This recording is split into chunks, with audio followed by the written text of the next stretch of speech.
Hello बच्चों, कैसे हो आप सब। आज बच्चों मैं आपके इकोनॉमिक्स का चैप्टर 2 लेके आया हूँ, पीपल एज रिसोर्स।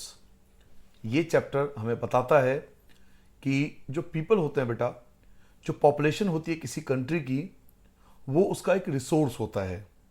देखिए, जैसे कि आपको पता है कि पॉपुलेशन पॉइंट ऑफ व्यू से जो इंडिया है वो वर्ल्ड के सेकंड नंबर पे आता है। तो अक्सर हम ये देखते हैं कि पॉपुलेशन ज़्यादा होने के कारण डिसएडवांटेज उसके बहुत ज़्यादा है। बट ये चैप्टर हमें बताता है कि अगर उस पॉपुलेशन को सही ट्रेनिंग दी जाए तो वो आपका एक रिसोर्स बन जाता है।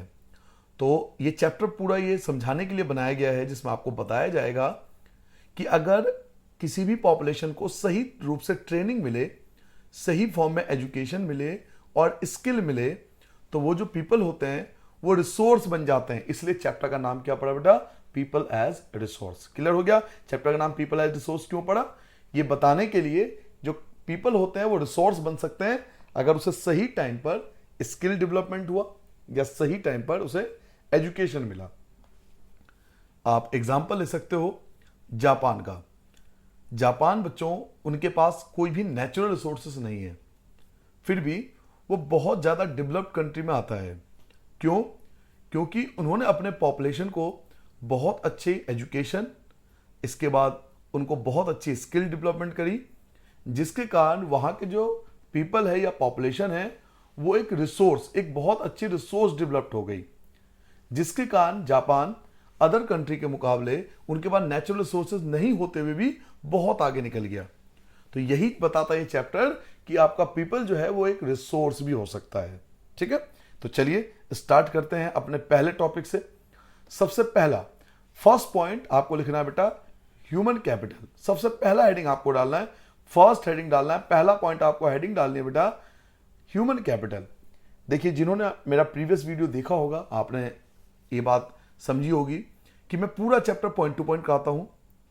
मुश्किल से आपको 20 से 25 पॉइंट आपको इस चैप्टर में कराऊंगा, 20 से 25 पॉइंट्स आप इस चैप्टर में करोगे। और मैं गारंटी देता हूं कि आपका कोई भी स्कूल हो इंडिया का, इन पॉइंट से बाहर आपका कोई भी क्वेश्चन नहीं आएगा। आप चाहो तो अपने स्कूल के प्रीवियस ईयर का पेपर भी देख सकते हो। तो वीडियो को पूरा देखना, वीडियो को पूरा देखने के बाद 1 बाय 1 उसको नोट कर लेना फेयर कॉपी में, और फिर आप देखना कि इन पॉइंट्स के बाहर कोई भी क्वेश्चन नहीं आता। ठीक है, तो चलिए फर्स्ट हेडिंग क्या डालोगे बेटा? Human capital. What is human capital? आपसे एग्जाम में पूछा जाएगा कि जो ह्यूमन कैपिटल है वो क्या होता है। तो आपको बताना है पॉपुलेशन बिकम्स ह्यूमन कैपिटल। जो पॉपुलेशन होता है वो एक ह्यूमन कैपिटल बन जाता है व्हेन, कब? When there is a investment made in the form of education. अगर उस ह्यूमन को प्रॉपर एजुकेशन मिले, उसे प्रॉपर ट्रेनिंग मिले एंड उसे प्रॉपर मेडिकल केयर मिले, तो बच्चों ह्यूमन कैपिटल बन जाता है। जैसे अगर आपके पास प्रॉपर्टी है तो वो आपका एक कैपिटल है। मैंने आपको प्रीवियस चैप्टर में बताया था कैपिटल के बारे में। आपके पास पैसा है तो वो आपका एक कैपिटल है। आपके पास बाइक है, आपके पास कार है, ये सब आपके कैपिटल हैं, असेट्स हैं।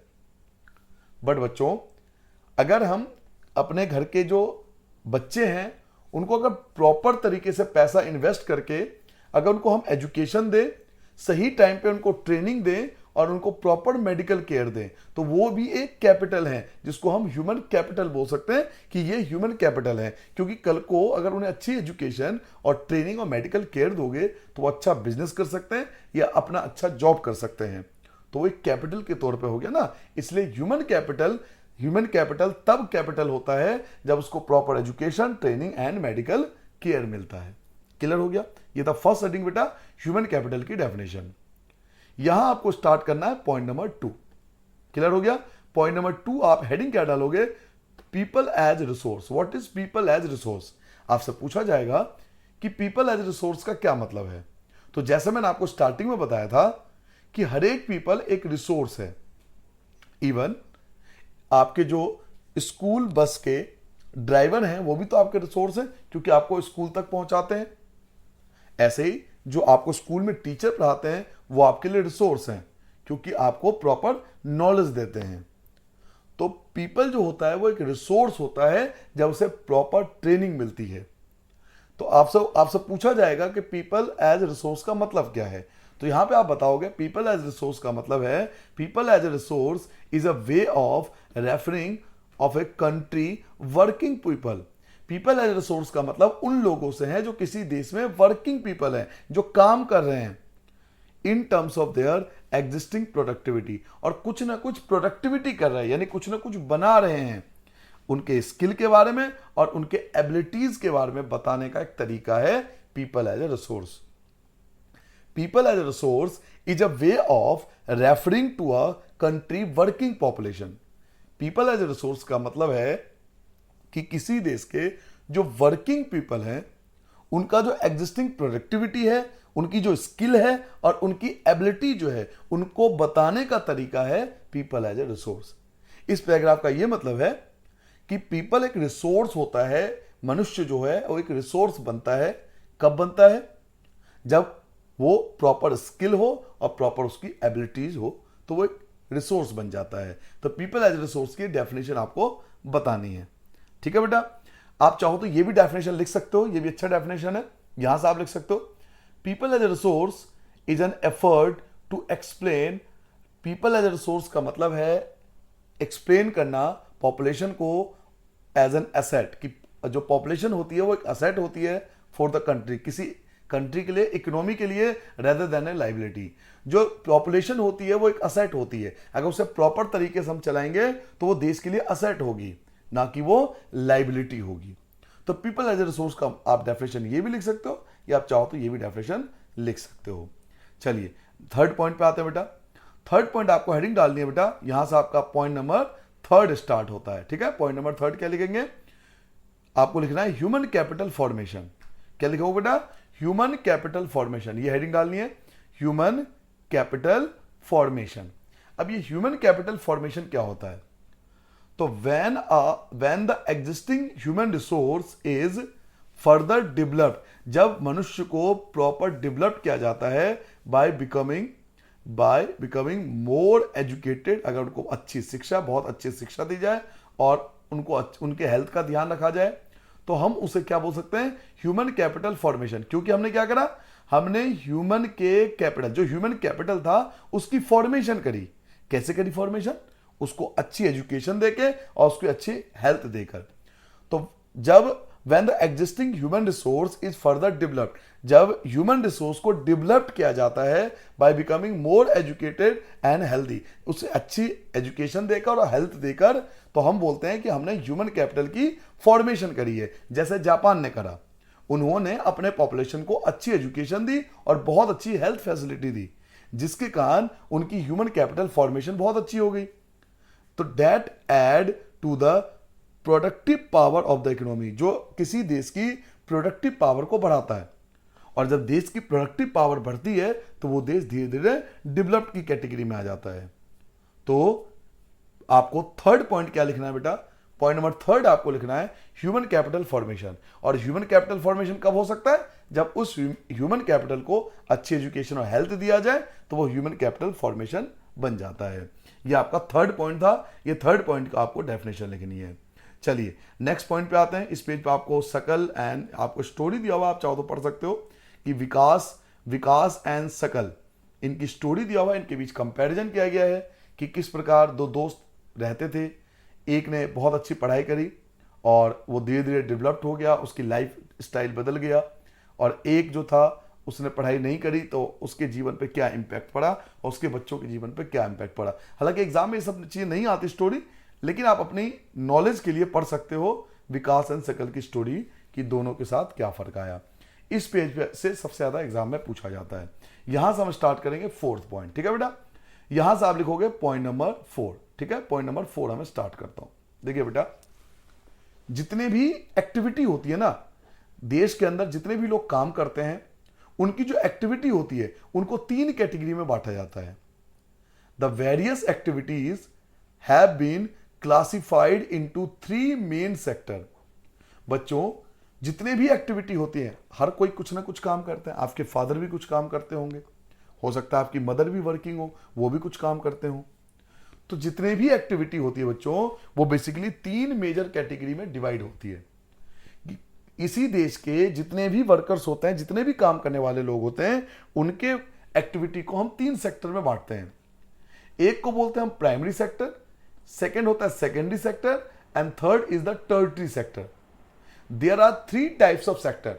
बच्चों 3 टाइप के सेक्टर होते हैं, primary sector, secondary sector and tertiary sector. याद रखोगे, primary sector, secondary sector and tertiary sector. यहां तक आपका पॉइंट नंबर 4 आएगा, जिसमें आपको याद रखना है कि किसी भी कंट्री के जो वर्किंग पॉपुलेशन होती है, उनकी एक्टिविटीज को हम 3 कैटेगरी में बांटते हैं, primary sector, secondary sector and tertiary sector.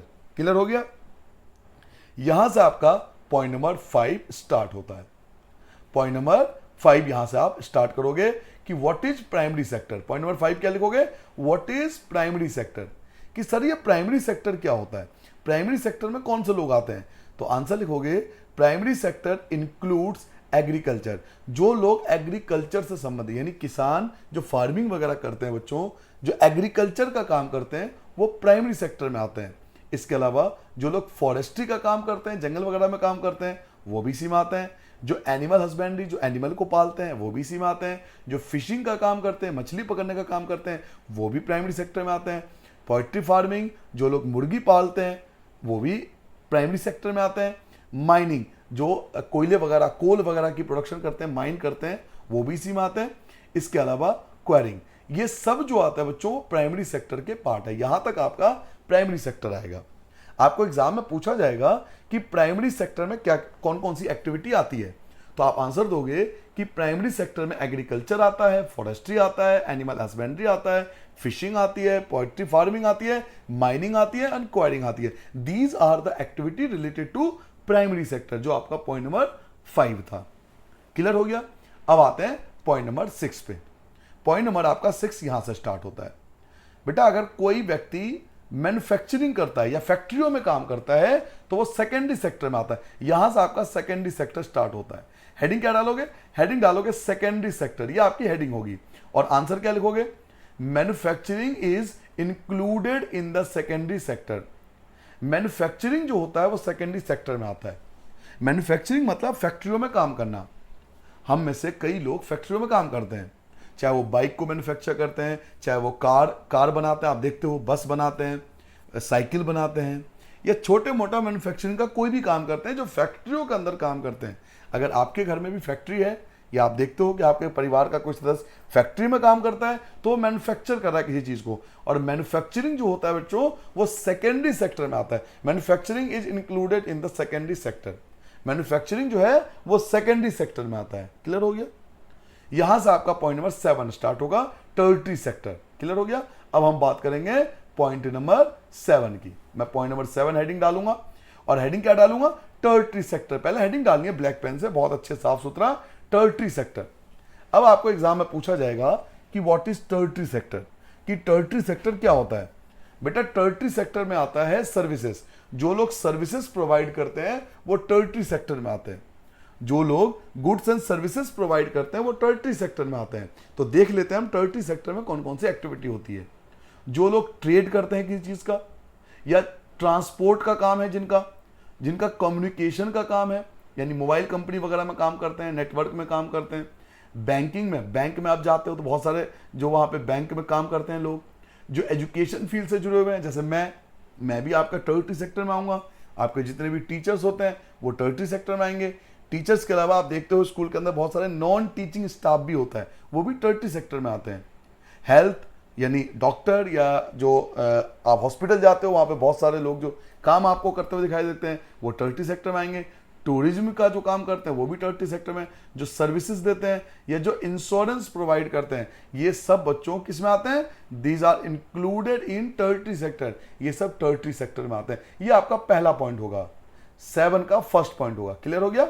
ये 7 का आपका पहला पॉइंट होगा। यहां से आप स्टार्ट करोगे 7 का फर्स्ट पॉइंट। 7 में हेडिंग क्या डाला था आपने? हेडिंग डालना आपको टर्टरी सेक्टर, और आंसर क्या लिखना है? आपको ट्रेड से लेकर सेक्टर तक, ये आपका फर्स्ट पॉइंट होगा। और सेकंड पॉइंट यहां से स्टार्ट होगा, the activities in this sector. जो टर्टरी सेक्टर में एक्टिविटी होता है बेटा, result in the production of good and services. ये क्या प्रोवाइड करते हैं? गुड्स एंड सर्विसेज प्रोवाइड करते हैं। तो जो लोग सर्विसेज प्रोवाइड करते हैं वो टर्टरी सेक्टर में आते हैं। फॉर एग्जाम्पल, आपके जो टीचर्स हैं बच्चों, वो आपको सर्विसेज प्रोवाइड कर रहे हैं, पढ़ाने का काम कर रहे हैं। पढ़ाना एक सर्विस है। ऐसे ही जब हम हॉस्पिटल में जाते हैं तो जो डॉक्टर्स होते हैं वो आपको ट्रीटमेंट देते हैं, वो एक सर्विस है। तो जो लोग सर्विसेज प्रोवाइड करते हैं वो लोग टर्टरी सेक्टर में आते हैं। ये 7 का पॉइंट नंबर 2 होगा। क्लियर हो गया? तो टर्टरी सेक्टर के 2 पॉइंट होंगे। फर्स्ट पॉइंट आपका यहां से शुरू होगा, यहां खत्म होगा, और सेकंड पॉइंट आपका यहां से शुरू होगा और यहां पे खत्म हो गया। यहां पे आपका टर्टरी सेक्टर खत्म हो गया। तो हमने ये जाना कि एक प्राइमरी सेक्टर होता है, एक प्राइमरी सेक्टर होता है, एक सेकेंडरी सेक्टर होता है और एक टर्टरी सेक्टर होता है। इस प्रकार के 3 एक्टिविटी होती है। नेक्स्ट आपको पॉइंट नंबर हेडिंग डालना है, पॉइंट नंबर 8। ठीक है, पॉइंट नंबर 8 क्या लिखोगे बेटा? Economic activities. हेडिंग क्या डालोगे? Economic activities. ये आपको हेडिंग डालनी है। सर ये इकोनॉमिक एक्टिविटीज क्या होता है? बेटा इकोनॉमिक एक्टिविटीज वो एक्टिविटीज होता है जिसका मेन ऑब्जेक्टिव पैसा कमाना होता है, जिसका मेन ऑब्जेक्टिव इनकम होता है।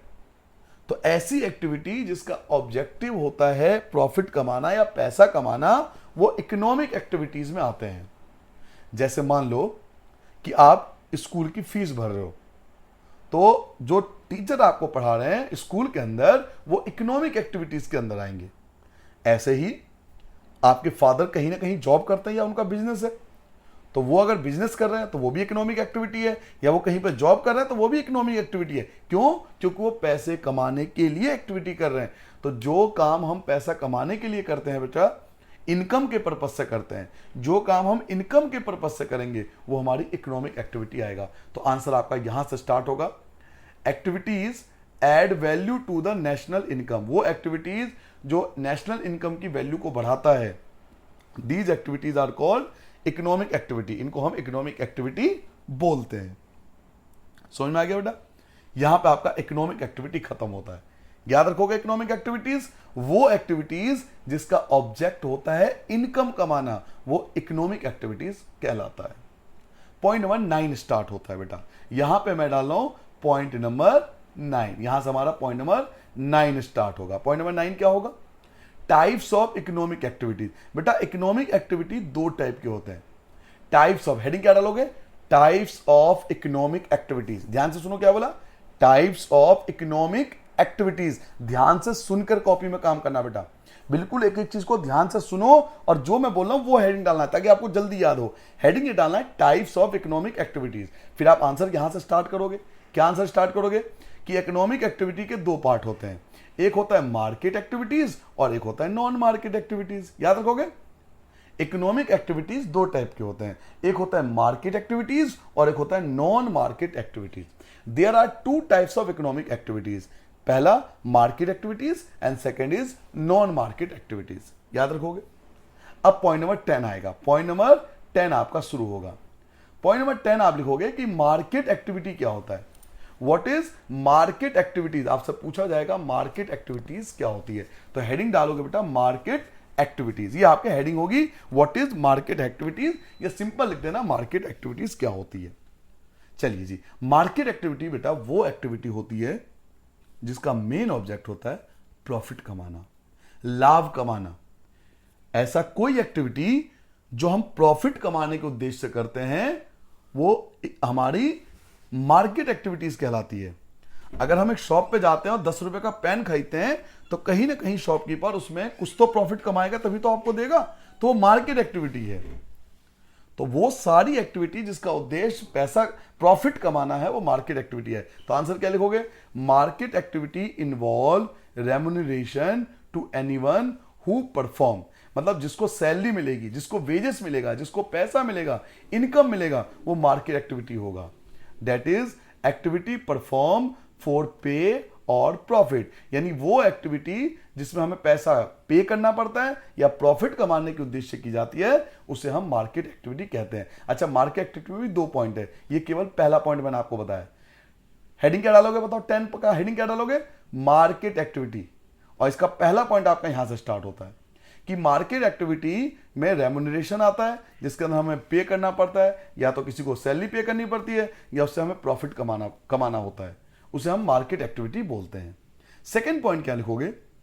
These activities production of goods और सर्विसेज। इस के अंदर वो एक्टिविटी आती है जिसमें हम गुड्स एंड सर्विसेज को प्रोवाइड करते हैं, इंक्लूडिंग गवर्नमेंट सर्विसेज। जितने भी गवर्नमेंट सर्विसेज आती है वो भी बेटा मार्केट एक्टिविटी के अंदर ही आएगा।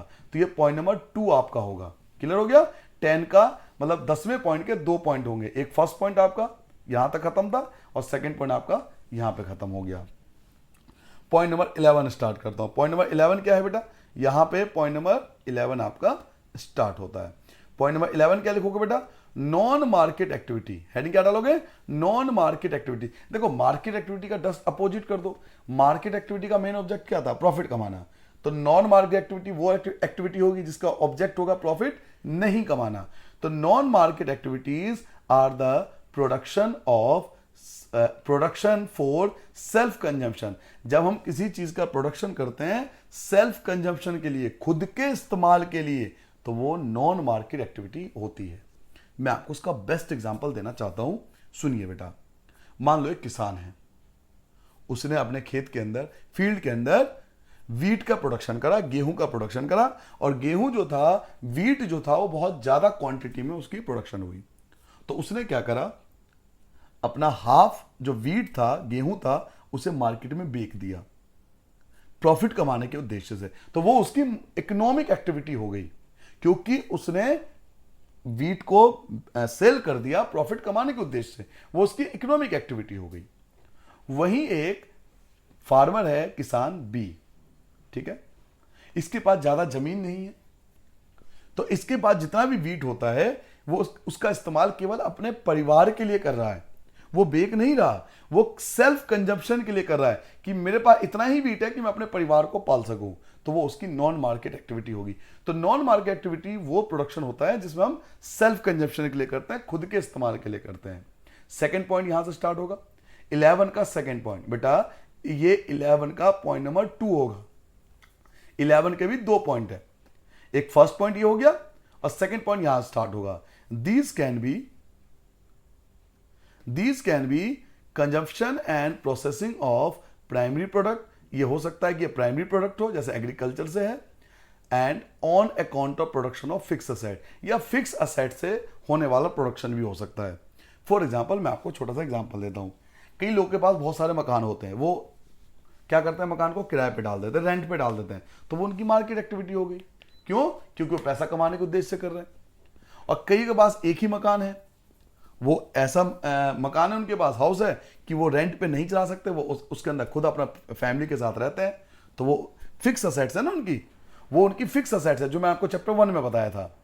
वो जो मकान का इस्तेमाल कर रहे हैं वो पैसा कमाने के उद्देश्य से नहीं कर रहे, क्योंकि वो खुद कंज्यूम कर रहे हैं, अपने लिए इस्तेमाल कर रहे हैं। तो वो नॉन मार्केट एक्टिविटी होगी। क्लियर हो गया? तो ये नॉन मार्केट एक्टिविटी का पॉइंट नंबर 2 होगा। चलिए बेटा आगे बढ़ते हैं, नेक्स्ट पॉइंट पे आते हैं बेटा। नेक्स्ट पॉइंट पे आते हैं, पॉइंट नंबर 12 स्टार्ट करते हैं। तो पॉइंट नंबर 12 स्टार्ट होता है, यहां पे आप लिखोगे क्वालिटी ऑफ पॉपुलेशन। सर जी, क्वालिटी ऑफ पॉपुलेशन का क्या मतलब है? बेटा, किसी कंट्री की जो पॉपुलेशन है बहुत क्वालिटी वाली है, उसका क्या मतलब? क्वालिटी ऑफ पॉपुलेशन हमें कैसे पता लगेगा कि किसी कंट्री की जो पॉपुलेशन है उसकी क्वालिटी बहुत अच्छी है और किसी कंट्री की पॉपुलेशन की क्वालिटी खराब है? हमें कैसे पता लगेगा? आपको बता दूं कि किसी भी कंट्री की पॉपुलेशन की क्वालिटी को जानने के लिए कुछ क्राइटेरिया हैं। इनमें सबसे पहला आता है लिटरेसी रेट। इट मींस ये हुआ कि जिस कंट्री की literacy rate, education literacy rate ज्यादा होगी, उसकी क्वालिटी ऑफ पॉपुलेशन अच्छी मानी जाएगी। तो ऐसे बहुत सारे कंट्री है जिनकी लिटरेसी रेट 100% है, तो उनकी क्वालिटी ऑफ पॉपुलेशन हमसे अच्छी मानी जाएगी, क्योंकि अभी हम 100% पे नहीं पहुंचे हैं। चलिए जी, लिटरेसी रेट के बाद आता है हेल्थ। कि लिटरेसी तो हो, लेकिन उस लिटरेसी का फायदा क्या अगर आपकी हेल्थ ही खराब है?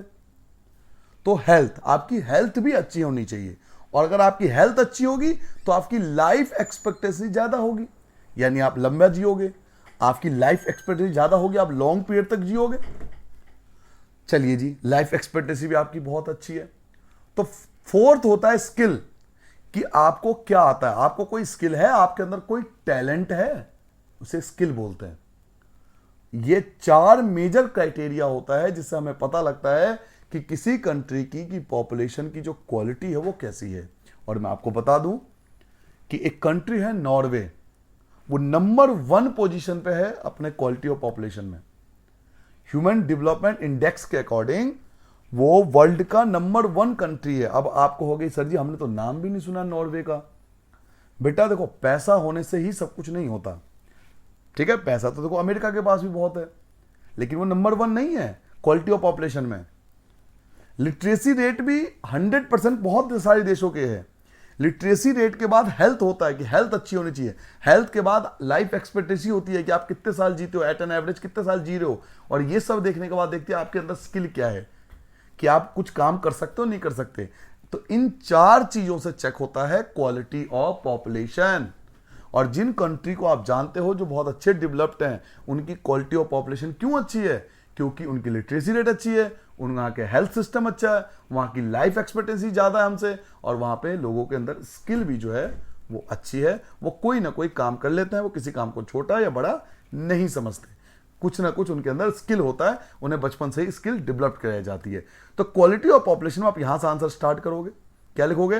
The quality of population depend upon the literacy rate. Quality of population literacy rate पर डिपेंड करता है, health of a person health पे डिपेंड करता है, indicated by the life expectancy पे डिपेंड करता है, and skill formation and skill पर डिपेंड करता है, एक्वायर्ड बाय द पीपल जो लोगों के पास होता है ऑफ द कंट्री किसी देश के। तो क्वालिटी ऑफ पॉपुलेशन में आपको यहां तक आंसर लिखना है। आई होप आपको क्वालिटी ऑफ पॉपुलेशन का मतलब पता लग गया। तो अगर आप चाहते हो कि आपकी देश की जो पॉपुलेशन की क्वालिटी है वो बहुत अच्छी हो, तो पहले आपको लिटरेट होना पड़ेगा, फिर आपको अपने हेल्थ का भी ध्यान रखना पड़ेगा। हेल्थ का ध्यान रखोगे तो सीधी सी बात है लाइफ एक्सपेक्टेंसी अपने आप ज़्यादा हो जाएगी, और उसके अलावा आपके अंदर कोई ना कोई स्किल होना चाहिए, बचपन से किसी चीज़ को सीखने की इच्छा होना चाहिए, ठीक है। तो ये क्वालिटी ऑफ पॉपुलेशन के डेफिनेशन है, मीनिंग है। नेक्स्ट पॉइंट है बेटा एजुकेशन, जिससे हम जुड़े हुए हैं और जो हम पढ़ रहे हैं एजुकेशन। तो आपको नेक्स्ट हेडिंग डालनी बेटा रोल ऑफ एजुकेशन। एजुकेशन का क्या फायदा है, लाभ क्या है, what is the role of education, ये आपको लिखना है पॉइंट नंबर 13। क्या हेडिंग डालोगे बेटा? Role of education. एजुकेशन का क्या रोल है? तो पहला पॉइंट या आंसर लिखोगे it enhances the national income. ये किसी देश के नेशनल इनकम को बढ़ाता है।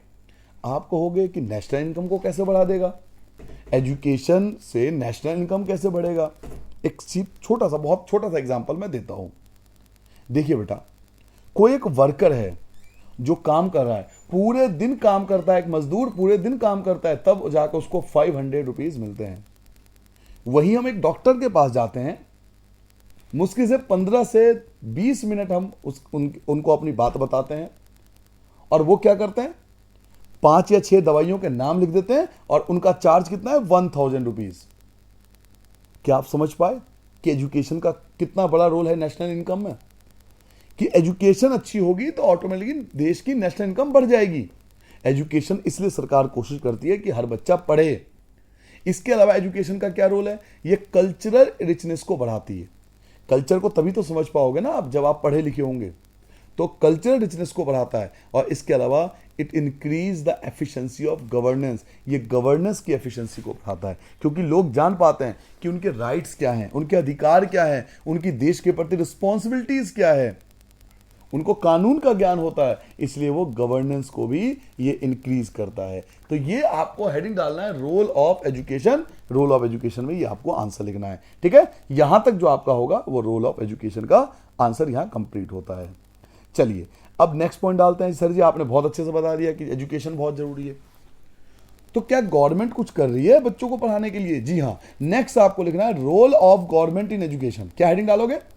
Point number 14। ये आ गया पॉइंट नंबर 14, जो कि मोस्ट इंपॉर्टेंट है, बहुत ज्यादा एग्जाम में पूछा जाता है। ये वाला पॉइंट जो है वो बहुत ज्यादा एग्जाम में पूछा जाता है कि what is the role of government in education. दोबारा सुन लो question, what is the role of government in education. सरकार का क्या योगदान है एजुकेशन में? क्या गवर्नमेंट कुछ कर रही है एजुकेशन के लिए? तो फर्स्ट पॉइंट आप लिखोगे, क्या फर्स्ट पॉइंट लिखोगे? Establishment of pace setting of school like Navodaya Vidyalaya. आपको पता है गवर्नमेंट ने नवोदय विद्यालय खोल रखा है इन ईच डिस्ट्रिक्ट, हर एक जिले के अंदर, हर एक डिस्ट्रिक्ट के अंदर गवर्नमेंट ने नवोदय विद्यालय खोल रखा है जिसमें free of cost of education दी जाती है बच्चों को। तो गवर्नमेंट ने तो खोला है ना, आपने और मैंने थोड़ी खोला है। नवोदय विद्यालय, नवोदय स्कूल जो होता है वो फ्री ऑफ एजुकेशन देता है बच्चों को, और ये हर एक डिस्ट्रिक्ट में गवर्नमेंट ने खोल रखा है। तो पहला रोल ये है कि हर एक डिस्ट्रिक्ट में गवर्नमेंट ने नवोदय विद्यालय खोला ताकि हर बच्चे को फ्री एजुकेशन दे सके। इसके अलावा रोल नंबर 2, दूसरा रोल क्या होगा? Vocational stream. वोकेशनल स्ट्रीम मतलब बच्चों को स्टार्टिंग से ही ट्रेनिंग दी जाती है। जैसे आप 9th में आ गए होंगे, अभी आपको वोकेशनल सब्जेक्ट आपको चूज करना पड़ेगा। कई बच्चे तो 6 से वोकेशनल सब्जेक्ट चूज करके आते हैं कि मुझे टूरिज्म चूज करना है या कंप्यूटर हो गया, कोई भी एक वोकेशनल स्ट्रीम यानी स्किल डेवलपमेंट करनी पड़ती है। तो vocational stream has been developed to equip large number of high school. सरकार कोशिश कर रही है कि बहुत सारे हाई स्कूल में वोकेशनल स्ट्रीम स्टार्ट किया जाए ताकि बच्चों को बचपन से ही ट्रेनिंग मिल सके काम करने की। तो वोकेशनल स्ट्रीम स्टार्ट करिए गवर्नमेंट ने बहुत सारे हाई स्कूल के अंदर। तो ये गवर्नमेंट ने तो करा है, आपने मैंने तो नहीं करा। तो ये रोल हो गया 2 रोल, अभी खत्म नहीं हुआ बेटा, अभी बहुत सारे रोल हैं। ये point number 1, point number 2 clear हो गया। पॉइंट नंबर 2 आपका यहां से, इस पॉइंट से यहां से आपको पॉइंट नंबर 2 यहां शुरू करना और यहां पे पॉइंट नंबर 2 खत्म करना है। अब तीसरा रोल की बात करते हैं। गवर्नमेंट का तीसरा रोल क्या है? गवर्नमेंट ने तीसरा रोल 14 का बेटा 3rd पॉइंट है ये, 14 का पॉइंट नंबर 3, गवर्नमेंट ने सर्व शिक्षा अभियान लॉन्च किया था। क्या लॉन्च किया था? सर्व शिक्षा अभियान।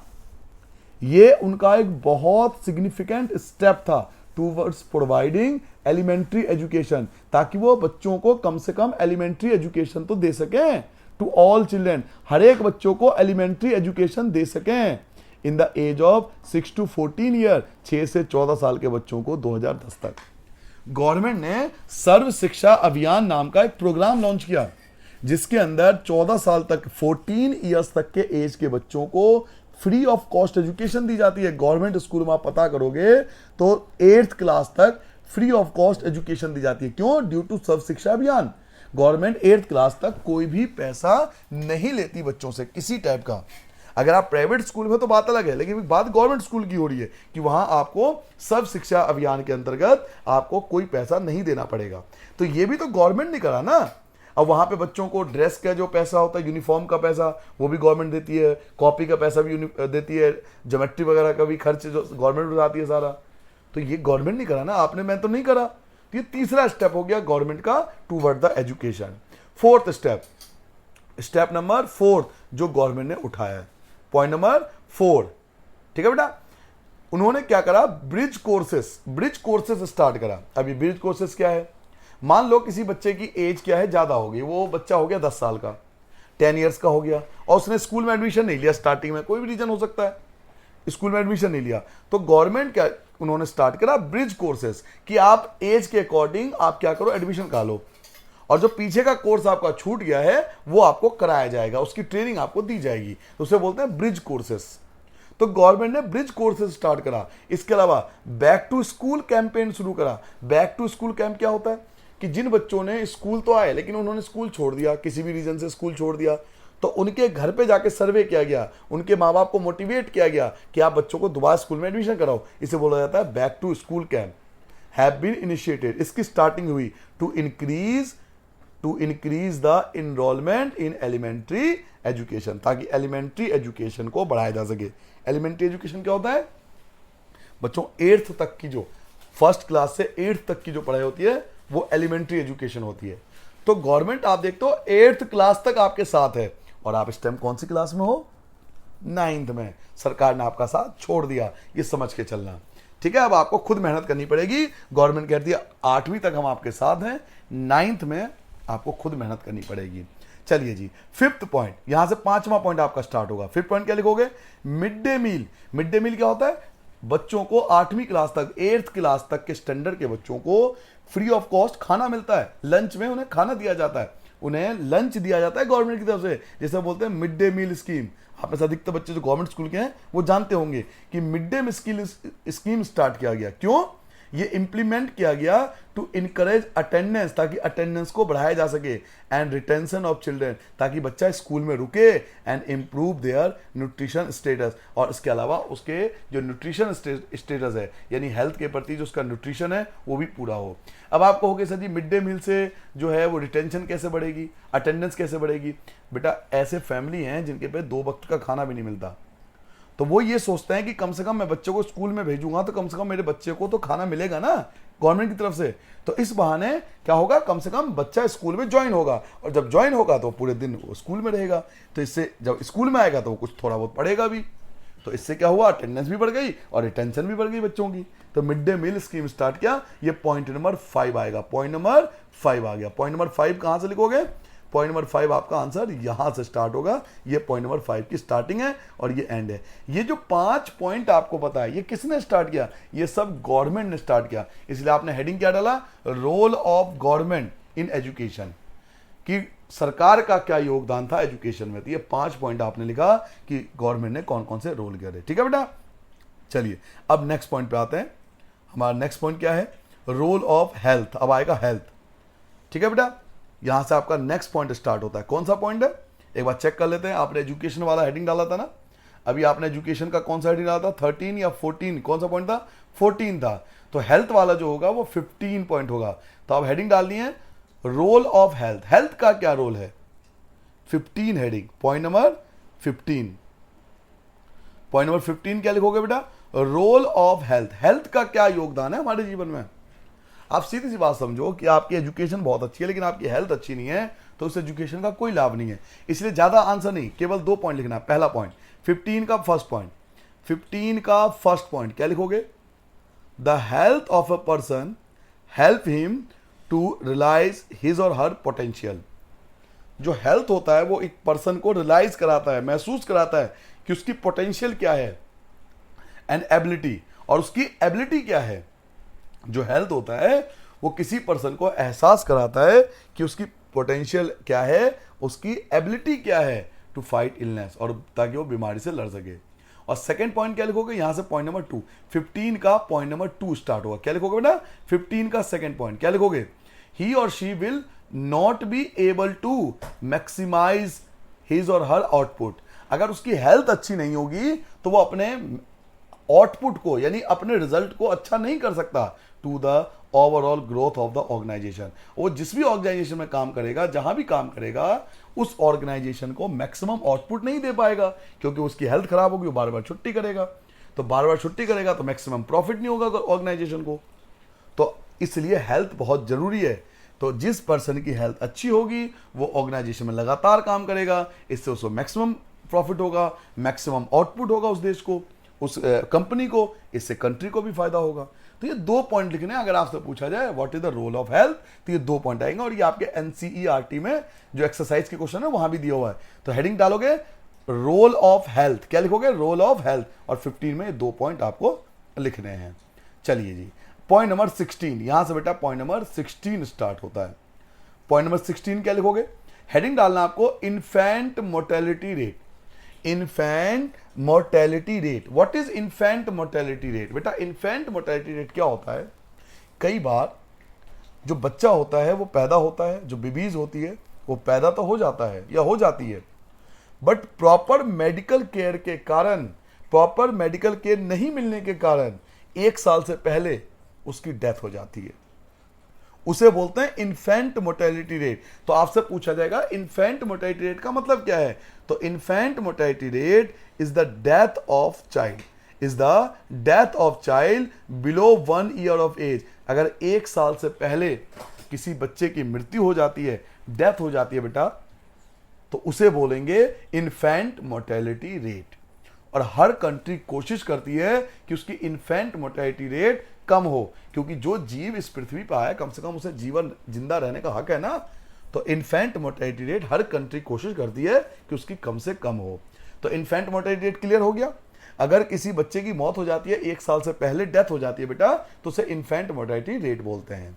नेक्स्ट अब आपका आएगा 17 पॉइंट, पॉइंट नंबर 17 लिखोगे बर्थ रेट। बर्थ रेट क्या होता है, तो birth rate is the number of babies born for every 1000 people during a particular period of time. Birth rate का मतलब होता है नंबर ऑफ बेबीज बोर्न, कि कितने बच्चे पैदा हुए फॉर एवरी 1000 पीपल, 1000 पीपल के कंपैरिजन, कितने बच्चे पैदा हुए, कितने बेबीज का बॉर्न हुआ, कितने बच्चे पैदा हुए 1000 पीपल के comparison during a particular period of time. एक साल के अंदर, एक साल के अंदर कितने बच्चों ने जन्म लिया, एक साल के अंदर कितने बच्चों ने जन्म लिया एज कंपेयर टू 1000 पीपल, उसे बोलते हैं बर्थ रेट। क्लियर हो गया? ऐसे होता है 18 पॉइंट। अब आएगा आपका डेथ रेट। क्या लिखोगे बेटा? Death rate. डेथ रेट की डेफिनेशन भी सेम है, केवल यहां पर बर्थ की जगह डेथ आ जाएगा। तो death rate is the number of people पर 1000 who died during a particular period of time. एक साल के अंदर या पर्टिकुलर पीरियड ऑफ टाइम के अंदर कितने लोगों की मृत्यु होगी। अब यहां बेबीज मत लिख देना बेटा, क्योंकि डेथ तो किसी की भी हो सकती है, लेकिन पैदा तो बेबीज ही होंगे ना, इसलिए बर्थ रेट में बेबीज आएगा, क्योंकि पैदा तो बेबीज ही होगा, बड़े थोड़ी पैदा हो सकते हैं। लेकिन डेथ रेट में कोई भी आ सकता है, इसलिए मैंने क्या बोला? Number of people. Number of people लिखा हुआ है, क्योंकि डेथ किसी की भी हो सकती है। तो कितने लोगों की डेथ हो गई एज कंपेयर टू 1000 पीपल, एक साल के अंदर कितने लोगों की मृत्यु हो गई एज कंपेयर टू 1000 पीपल, उससे बोलेंगे डेथ रेट। और ये होगा हमारा point number 18। Infant mortality rate, अगर किसी बच्चे की डेथ हो जाती है एक साल के अंदर, उसे इन्फेंट मोर्टेलिटी रेट कहते हैं। अगर कोई बच्चा पैदा हो जाता है उसे बर्थ रेट कहते हैं। किसी व्यक्ति की मृत्यु हो जाती है, डेथ हो जाती है, उसे डेथ रेट बोलेंगे। चलिए जी, नेक्स्ट पॉइंट पे आते हैं बेटा। ओहो, मोस्ट इंपॉर्टेंट, ये आता है आपका टॉपिक, हर बार आता है। पॉइंट नंबर 19 आपका आता है unemployment. What is unemployment? Heading क्या डालोगे? व्हाट इज अनएम्प्लॉयमेंट, या केवल अनएम्प्लॉयमेंट लिख लो, या व्हाट इज अनएम्प्लॉयमेंट। बेरोजगारी क्या होती है, अनएम्प्लॉयमेंट क्या होती है। मैं आपको इसे एग्जाम्पल के तौर पर समझाता हूं। मान लीजिए दो व्यक्ति हैं, एक है ए, ठीक है। ए के पास बहुत पैसा है, बहुत ज्यादा पैसा है, इतना पैसा है कि ये काम करना ही नहीं चाहता। वही कहता मैं काम नहीं करूंगा, मेरे पे पैसा बहुत है, मेरे पास पैसा बहुत है, मैं काम नहीं करूंगा। बी कहता है कि मैं काम करूंगा, चाहे मेरे पे पैसा हो या नहीं हो, मैं काम करूंगा। लेकिन ये काम तो करना चाहता है, लेकिन इसको काम नहीं मिल रहा। देखो दोनों में क्या फर्क है। ए कहता है कि मेरे पे पैसा बहुत है, मैं काम करूंगा ही नहीं, चाहे मुझे काम मिले या नहीं मिले मुझे इससे मतलब नहीं, मैं काम करूंगा ही नहीं। बी कहता है मैं काम करूंगा, लेकिन उसे काम मिल नहीं रहा। तो काम तो ए भी नहीं कर रहा और काम बी भी नहीं कर रहा। ध्यान से देखो, ए भी काम नहीं कर रहा, काम करना ही नहीं चाहता। काम क्या करे? काम करना ही नहीं चाहता। बी करना चाहता लेकिन काम नहीं मिला। अल्टीमेटली दोनों घर पे बैठे हुए हैं। ए भी घर पे बैठा हुआ है, क्यों? क्योंकि वो काम नहीं करना चाहता। बी घर पे बैठा है, क्यों? क्योंकि वो काम करना चाहता लेकिन उसे काम नहीं मिल रहा। तो अनएम्प्लॉयड कौन हुआ? सर जी दोनों अनएम्प्लॉयड हुए। नहीं, अनएम्प्लॉयड जो होगा वो केवल बी होगा। अनएम्प्लॉयमेंट वो सिचुएशन होती है जब व्यक्ति काम करना चाहता है लेकिन उसे काम नहीं मिलता। व्यक्ति काम करना चाहता है लेकिन उसे काम नहीं मिलता, उस सिचुएशन को बोलते हैं अनएम्प्लॉयमेंट। ए अनएम्प्लॉयमेंट नहीं कहलाएगा क्योंकि ये काम करना ही नहीं चाहता, ये घर पे खाली रहना इसको मजा आ रहा है।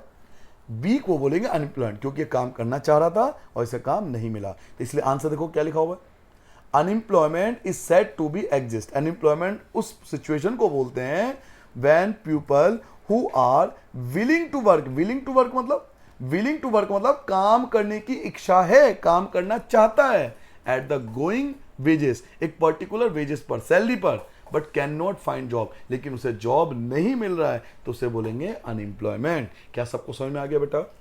अनएम्प्लॉयमेंट क्या होता है? जब कोई व्यक्ति काम करना चाहता है लेकिन उसे काम नहीं मिलता तो उसे बोलेंगे अनएम्प्लॉयमेंट। क्लियर हो गया? इंडिया के अंदर बेसिकली 3 टाइप के अनएम्प्लॉयमेंट होते हैं। तो टॉपिक नंबर 20 यहां पे आएगा। टॉपिक नंबर 20 क्या लिखोगे बेटा? Types of unemployment. क्या लिखोगे? Types of unemployment. तो आंसर क्या लिखोगे? इन केस ऑफ रूरल एरिया, जो रूरल एरिया होती है हमारे पास, वहां पर पाई जाती है बेटा सीजनल अनएम्प्लॉयमेंट एंड डिस्गस्ड अनएम्प्लॉयमेंट। मतलब रूरल एरिया में 2 टाइप की अनएम्प्लॉयमेंट होती है, एक सीजनल और एक डिस्गस्ड।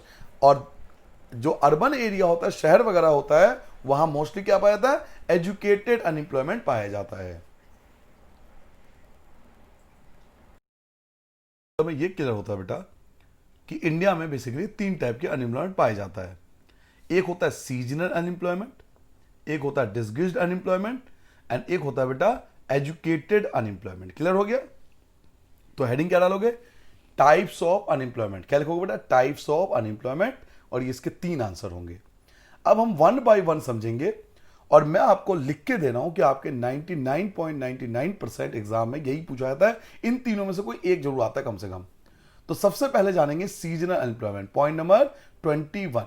हेडिंग क्या डालोगे? सीजनल अनएम्प्लॉयमेंट, आपको ये हेडिंग डालना है।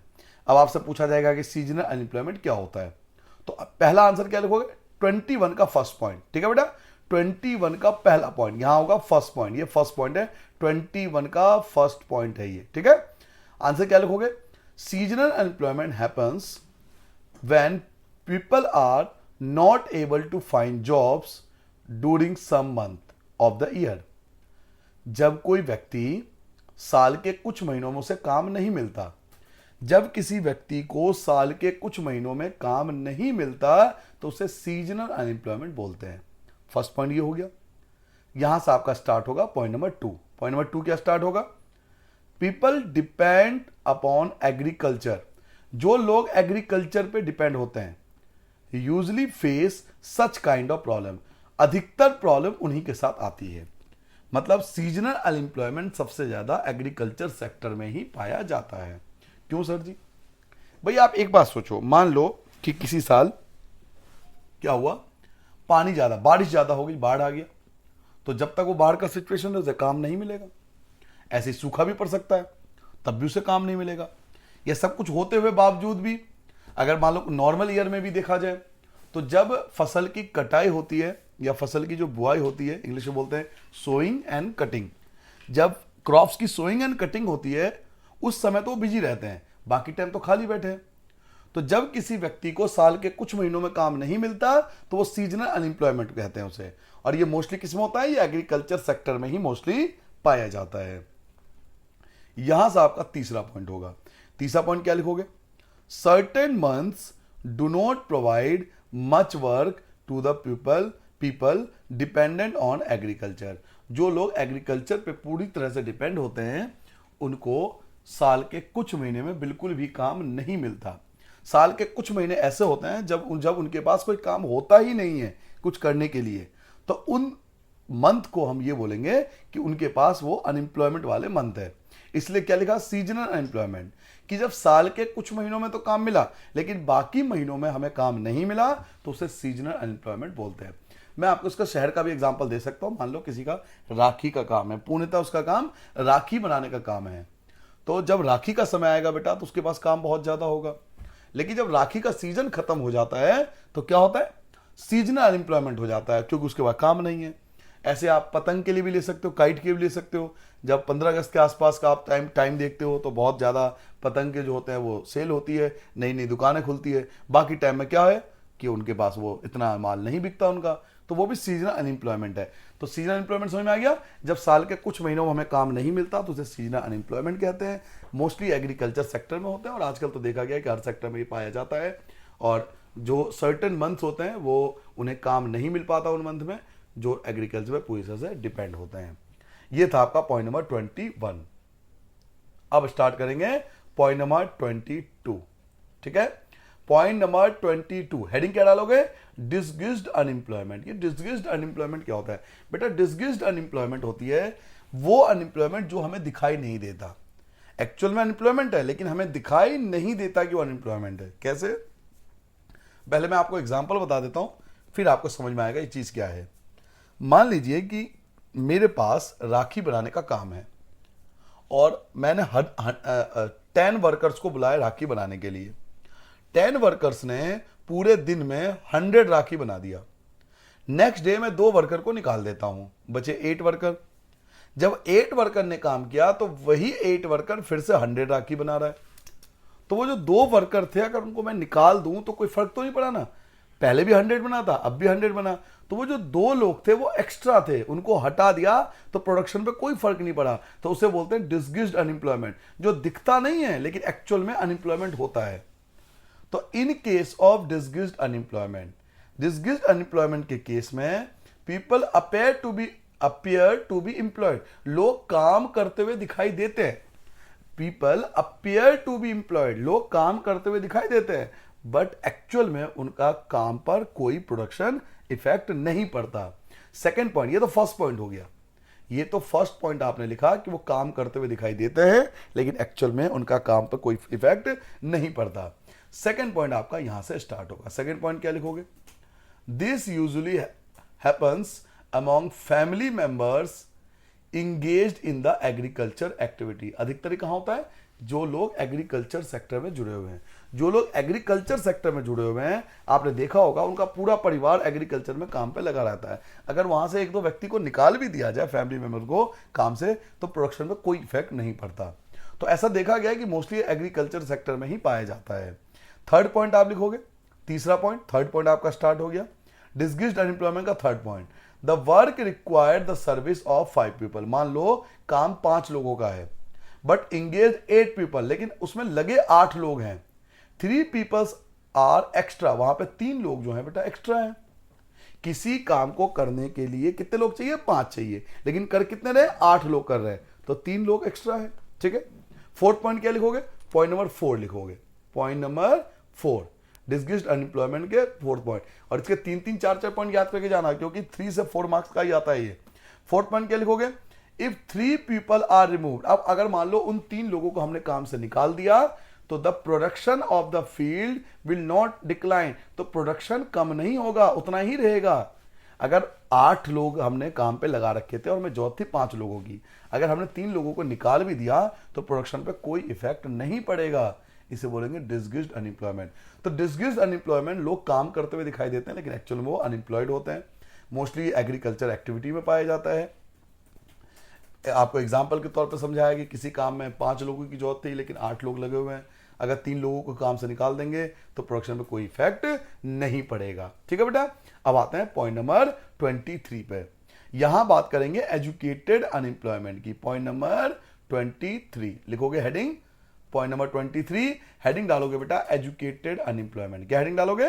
पहले हेडिंग डालनी है ब्लैक पेन से, एजुकेटेड अनएम्प्लॉयमेंट। अब ये एजुकेटेड अनएम्प्लॉयमेंट क्या होता है? नाम से ही पता लग रहा है, पढ़े लिखे बेरोजगार, जो पढ़े लिखे हैं लेकिन उनको एम्प्लॉयमेंट यानी रोजगार नहीं मिला। इन केस ऑफ अर्बन एरिया, शहरों में ऐसा देखा गया है educated unemployment has become a common phenomena. यहां तक आपका पहला पॉइंट हो गया। इसका यह मतलब है कि शहरों में अधिकतर देखा गया है कि एजुकेटेड अनएम्प्लॉयमेंट बहुत ज्यादा बढ़ती जा रही है। पॉइंट नंबर 2 आप लिखोगे मैनी यूथ, जो बहुत सारे यूथ है, यंग जनरेशन है विथ मैट्रिकुलेशन, जो 10th पास आउट है या ग्रेजुएशन कर चुके हैं या एंड पोस्ट ग्रेजुएशन और इवन पोस्ट ग्रेजुएशन पीजी भी कर चुके हैं, जिनके पास इतनी बड़ी बड़ी डिग्री है, are not able to find job, लेकिन वो फिर भी जॉब पाने में असमर्थ है। तो बच्चों इन्हीं तो बोलेंगे एजुकेटेड अनएम्प्लॉयमेंट, क्योंकि एजुकेटेड है फिर भी इनको काम नहीं मिल रहा, तो इनको एजुकेटेड अनएम्प्लॉयमेंट बोलते हैं। इसमें आप चाहो तो तीसरा पॉइंट ऐड कर सकते हो अपनी तरफ से। आपको पता है एजुकेटेड एम्प्लॉयमेंट क्यों होती है? Due to lack of skill. Due to lack of skill, skill के कमी के कारण। भाई केवल किताब से पढ़ने से ही एजुकेशन नहीं होती, आपको कुछ काम भी आना चाहिए। जो आप चीजें पढ़ रहे हो उसको अप्लाई करना भी आना चाहिए। तो एजुकेटेड एम्प्लॉयमेंट वो सिचुएशन होती है कि कोई पढ़ा लिखा है लेकिन उसको जॉब नहीं मिल रहा, तो उसे एजुकेटेड अनएम्प्लॉयमेंट बोलेंगे। आपकी फैमिली में देखो कहीं ना कहीं कोई रिश्तेदार जरूर होंगे जो बहुत अच्छे पढ़े लिखे हैं लेकिन उनको रोजगार नहीं मिल पा रहा है, या वो ऐसे सिचुएशन में रोजगार तो मिल गया लेकिन उनको वो जॉब नहीं मिली जिस हिसाब से उनके पास डिग्री है। ठीक है, तो चलिए नेक्स्ट पॉइंट पे आते हैं। यहां पर आपका ये पॉइंट भी खत्म होता है। अब हम बात करेंगे लास्ट पॉइंट, पॉइंट नंबर 24, और ये अंतिम पॉइंट होगा।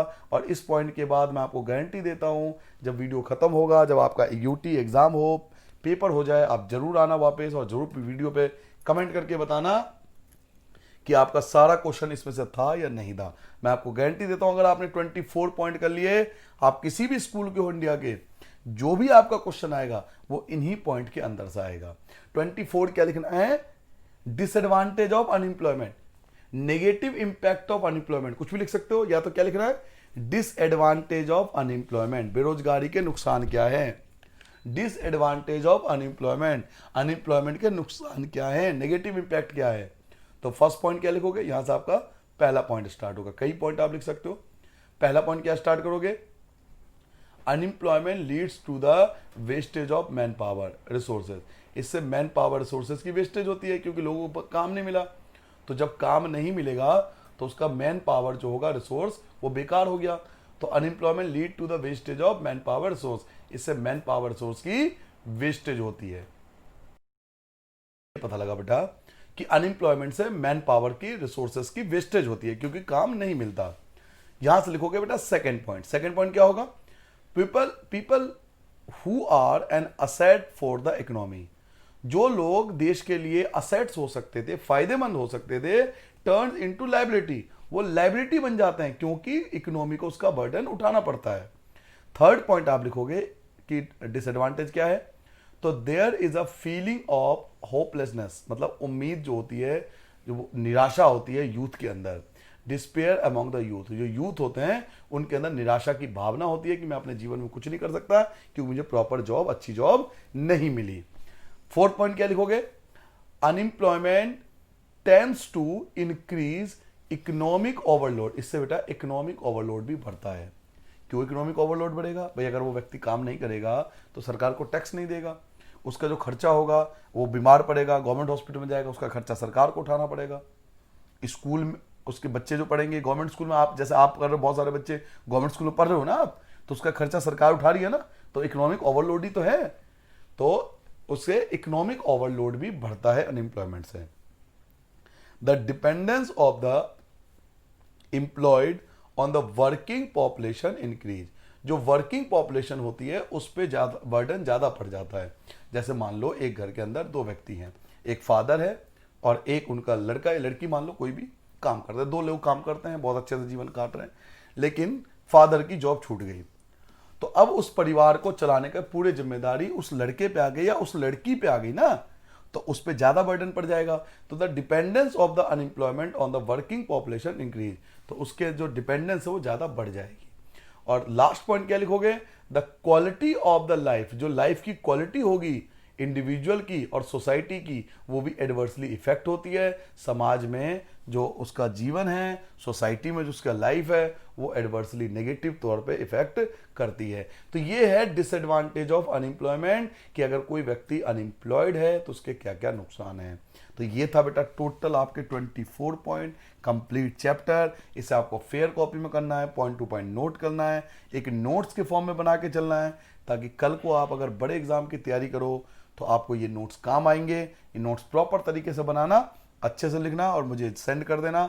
कोई आपको लगे कि कोई पॉइंट्स इसमें और भी ऐड करना चाहिए तो मुझे बता देना, मैं वो पॉइंट्स भी इसमें ऐड कर दूंगा नेक्स्ट वीडियो में। ठीक है बेटा, सबको नमस्ते, बाय बाय, अपना ध्यान रखो, अच्छे से पढ़ो, अपना भी नाम रोशन करो और माँ बाप का नाम भी रोशन जरूर करो। थैंक यू बेटा, सबको बाय बाय, नमस्ते।